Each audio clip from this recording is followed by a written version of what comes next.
వాడ్జ్ అక్రమ తవ్వకాలకి సంబంధించి తీగలాగితే డొంక కదిలినట్టుంది వ్యవహారం. ఇప్పటికే ఈ కేసులో అరెస్ట్ అయినటువంటి కాకాని గోవర్ధన్ రెడ్డితో పాటుగా ఎవరైతే మాజీ మంత్రిగా పనిచేసినటువంటి అనిల్ కుమార్ యాదవ్ ముఖ్య అనుచరుడిగా ఉన్న విడదవోలు శ్రీకాంత్ రెడ్డి ఇచ్చినటువంటి వాంగ్మూలంలో అనేక కీలక విషయాలు బయటకు వచ్చినట్టు అర్థమవుతోంది.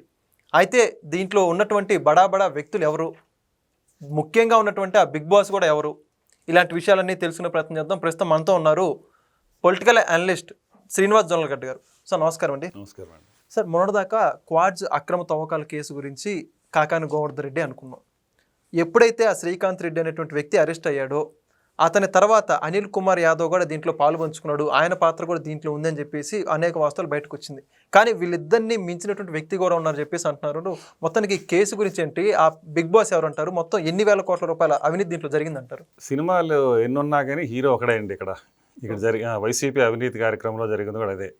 అంటే ఒకడే హీరో. సినిమాలు మాత్రం చాలా ఉన్నాయి. మైనింగ్ ఒక సినిమా, తర్వాత ఇసుక ఒక సినిమా, గంజాయి ఒక సినిమా కానివ్వండి, మద్యం ఒక సినిమా కానివ్వండి, సినిమాలు అనేకం. హీరో మాత్రం ఒకడే. ఓకే. అలాగే హీరో డైరెక్టర్ కూడా ఆయనే. ఒకడే హీరో, ఒకడే డైరెక్టర్. హీరో ఎవరో తెలుసు, డైరెక్టర్ ఎవరో తెలుసు. ఇప్పుడు మనకి అంటే అంతిమ లబ్ధారుడని ఎవరైతే మీరు అడుగుతున్నారో ఆ అంతిమ లబ్ధారుడే. ఇది అచ్చం స్క్రీన్ ప్లే లాగానే ఉందండి మనం చూడటానికి కూడా. ఓకే. వీళ్ళు ఎంత యథేచ్ఛగా తవ్వేశారంటే ఇక 5 సంవత్సరాలు అనేది ఒక నిరంకుశ పాలనలో ఏదైనా చేయగలం, మేము ఏదైనా నిరూపించుకోగలమన్న దానికి పరాకాష్ట అనమాట.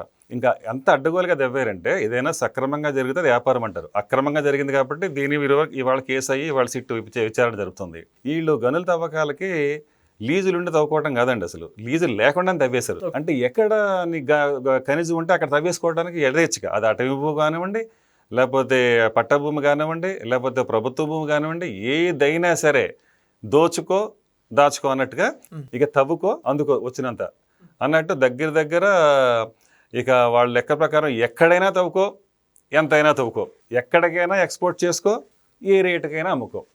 అయితే మాకు మాత్రం టన్నుకి 7,000 నుంచి 10,000 కప్పం కట్టాల్సిందే. అలా కాదని మీదేదైనా ఒక లారీ లోడుతో కనుక రోడ్డు ఎక్కితే మీ బతుకుల రోడ్డుని పెట్టేస్తాం అని బెదిరించి దందా చేసిన క్రమం ఇది. అంటే ఏమైందంటే 2023లో చైనాలో విపరీతమైన డిమాండ్ వచ్చింది మన ఖనిజానికి. ఓకే. దాంతో వీళ్ళ కళ్ళు ఖనిజ సంపద మీద పడింది. ఎంతగా అంటే ఇంకా ఆ రేటు చూసి వీళ్ళ కళ్ళు తిరిగిపోయేంత. అంటే మనం ఎంత తొందరగా దీన్ని ఇక కొండల్ని తవ్వేసి గుండులు చేసేసి అర్జెంటుగా దీన్ని మనం క్యాష్ చేసుకుందామా అంటే ఎలక్షన్స్ దగ్గరికి వస్తుంటాయి కదా, అప్పుడు ఇంకా 9 నెలలు ఎంత ఉంది. అలాంటి టైంలో వీలైనంత అంటే మళ్ళీ తిరిగి వాళ్ళే వస్తామని అనుకున్నారు, లేకపోతే ఇంతకంటే వేగంగా కూడా తవ్వేసి ఉండేవాళ్ళేమో. ఇది కూడా ఉంది వాళ్ళు. ఆ విధంగా దగ్గర 20 నుంచి 25 మీటర్ల లోతుని తవ్వేశారు. ఎక్కడ దేనికి పర్మిషన్ లేదు. ఆ విధంగా దగ్గర 30,000 టన్నులు అంటే నెలకి. ఓకే. నెలకు వచ్చేటప్పటికి 30,000 టన్నులు తవ్వకాలు. అంటే దగ్గర 30 టన్నులు అంటే మనకు మార్కెట్లో యావరేజ్గా 50,000 రూపాయలు టన్ను అనుకున్నా కానీ, అంటే 25,000 నుంచి ₹1,00,000 వరకు టన్ను ఖరీదు నడుస్తుంది. అప్పుడు నాణ్యమైనది అయితేనేమో ₹1,00,000 ఒక అలా యావరేజ్గా రేటుని బట్టి, అంటే ప్రాసెస్ చేసిన తర్వాత దాని ప్రకారం గ్రేడింగ్ జరిగిన తర్వాత. అలాంటిది మనం యావరేజ్గా 50,000 వేసుకున్నా కూడా 30,000 టన్నులు అంటే దగ్గర 150 కోట్లు లెక్కే. సో ఈ 150 కోట్లు ఒక నెలకి. ఇది అంటే సంవత్సరానికి వచ్చేటికి దగ్గర మీకు 150 అంటే 1,400 కోట్లు ఎంత తేలుతుంది. అంటే ప్రభుత్వ సంపద ఇది. అంటే ప్రజల సంపద. ప్రభుత్వం అంటే ప్రభుత్వం కాదు కదా, ప్రజలే కదా. ప్రజాప్రభుత్వం అంటే ఏంటి, ప్రజాస్వామ్యం అంటే ప్రజలదే ప్రభుత్వం. అలాంటప్పుడు ఈ ప్రజల ఆస్తి ఇదంతా. ఈ ప్రజల ఆస్తి ఏదైతే ఉందో 1,400 కోట్లు లూటీ అయిపోయింది. ఇది అర్థం చేసుకోవాలి. అందరూ కంప్లీట్గా లూటీ చేసేసారు. అంటే ఇంకది గళ్ళలుంగిగాడు అడ్డుపడితే ఏదన్నా ఒక ₹100 200 ఇదివరకు దారిగాసి కొట్టేవాడు పట్టుకెళ్ళేవాడు అనుకుని పాత రోజుల్లో వినేవాళ్ళం కదా. అలాగా ఈ వైట్ కాలర్ నేరాలు ఈ రకంగా, అంటే రాజకీయ నేరాలు ఏ విధంగా ఉన్నాయే అని చెప్పడానికి ఇది ఒక పరాకాష్ట. రాజకీయాన్ని నేరపూరితంగా చేసేసి నేరమయం చేసి దాని నుంచి ప్రభుత్వ ఆస్తుల్ని విధ్వంసంగా, అంటే ప్రభుత్వ ఆస్తుల్ని ఏ విధంగా దోచేసుకోవచ్చు అని చెప్పడానికి ఇదొక ఉదాహరణ. అంటే మద్యం ఆల్రెడీ మనం ఒక సినిమా నడుస్తుంది ప్యారలల్గా. ఆ సినిమా ఎలా ఉండగానే ఇప్పుడు ఈ సినిమా తెర మీదకి వచ్చింది. ఈ సినిమాలో పాత్రలు పాత్రధారులు నిజంగా సినిమా అనేటప్పటికెళ్ళండి, సినిమాలోను హీరో అలాగే టెక్నీషియన్స్, పాటలు మాటలు, డ్యాన్సు, కొరియోగ్రఫీ అంటే ఫైట్సు, సంగీతం, దర్శకత్వం, స్క్రీన్ ప్లే ఇవన్నీ వస్తాయి. సేమ్ అలాగే అండి. ఇది చూడండి మీరు ఇక్కడ ఇవాళ రాసిన దాన్ని బట్టి నేతృత్వం అప్పటి మంత్రి అనిల్ కుమార్ యాదవ్, ఓకే, పర్యవేక్షణ బిరదవోలు శ్రీకాంత్ రెడ్డి, వసూళ్ల బాధ్యత దువ్వూరు శ్రీకాంత్ రెడ్డి, జిమ్ శ్రీకాంత్ రెడ్డి కూడా అంటారంట. ముఠా కార్యాలయ బాధ్యతలు శ్యామ్ సాముద్దీన్ అంటారంట ఇతన్ని. డబ్బుల వసూళ్లు మరియు బెదిరింపులు ఇది వచ్చేసి దిలీప్ రెడ్డి మరియు సాకేత్ రెడ్డి. అలాగే ప్రత్యేక చెక్ పోస్టులు దానికి ఒక ఆర్గనైజరు, అలాగే ప్రత్యేక నిఘా విభాగం దానికి ఒక ఆర్గనైజరు. సినిమాని తెలిపించట్లే అంటే ఇక్కడ ఎలా ఉందంటే, కానీ అంతిమ లబ్ధిదారు డైరెక్టర్ ఎవరైతే ఉన్నారో, అంటే డైరెక్టర్ కార్డు ఎండ్ వస్తుంది కదా, ఇక్కడ ఇది ఒకటి ఉంది కదా మనకి ప్రతి సినిమాకి ఓ అంతిమ లబ్ధిదారు. అంటే ఇక్కడ నిర్మాత అవసరంలే, ఎందుకంటే పెట్టుబడి లేని వ్యాపారంగా. ఇక్కడ పెట్టుబడి ఏముంది, పెట్టుబడి లేని వ్యాపారంలోకి నిర్మాత ఉండడు. సో ఇక హీరో, ఇక డైరెక్టర్. ఆ డైరెక్టర్ అంటే సూత్రధారి, కీలక పాత్రధారి, ఎవరైతే అంతిమ లబ్ధిదారు. ఎన్ని పేర్లు పెట్టి నన్ను చూసారు కదా, ఇన్ని పేర్లు ఒకటే పేరు. ఎన్ని పేర్లు బీసినా ఆ దేవుడు ఒక్కడే అన్నట్టు, ఎన్ని పేర్లు బీసినా ఆ నేరస్తుడు కూడా ఒకడే, అంతిమ నేరస్తుడు.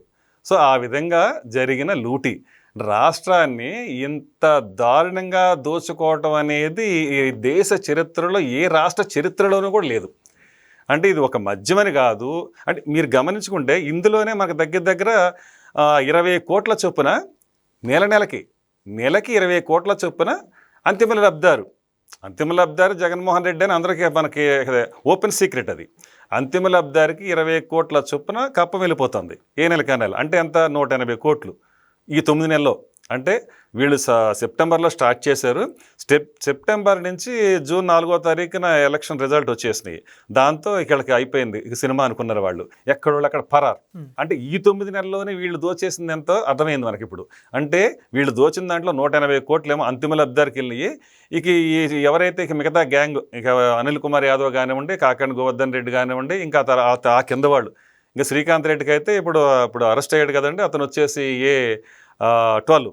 అతను వచ్చేసి అతనికి ఎలాగనుకుంటున్నారు, టన్నుకి 1000 రూపాయలు అతనికి వెళ్ళింది. ఇంకా ఎవరైతే ఏనుగు శశిధర్రెడ్డికి వచ్చేసేటప్పటికల్లా 4 ఎకరాల పొలాల్లో డంప్ చేసిన దానికి ఆ ఎకరానికి 25,000, అంటే 1,00,000 రూపాయలు 4 ఎకరాలకి, అంటే 9 నెలలు.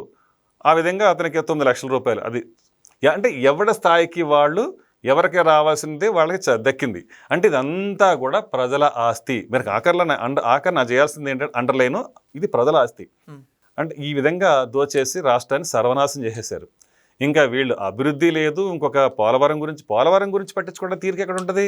ఇప్పుడు వీళ్ళు ఇంత దోపిడీలో తలమునకలు అయిపోయి ఇంత ఆర్గనైజేషన్స్ పెట్టుకుని ఎక్కడికక్కడ డెన్నులకి ఇన్ఛార్జీలు, ఇదే సరిపోయింది కార్యకలాపాలు కదా. ఎంత వచ్చింది లెక్కలు కట్టుకోవటం, మూటలు కట్టుకోవటం, దాన్ని ఎక్కడ తరలించాలో అక్కడ తరలించుకోవటం, ఈ కార్యక్రమాల్లో విజయ అయిపోయిన వీళ్ళకి ఇక ప్రభుత్వం ఎలా నడపాలి, తర్వాత అభివృద్ధి కార్యక్రమాలు ఏం చేయాలి, ఎక్కడి నుంచి ఏదన్నా ఒక కంపెనీని ఎలా తీసుకురావాలి, పెట్టుబడులు ఎలా పట్టుకురావాలి, ఏమి లేవు కదా.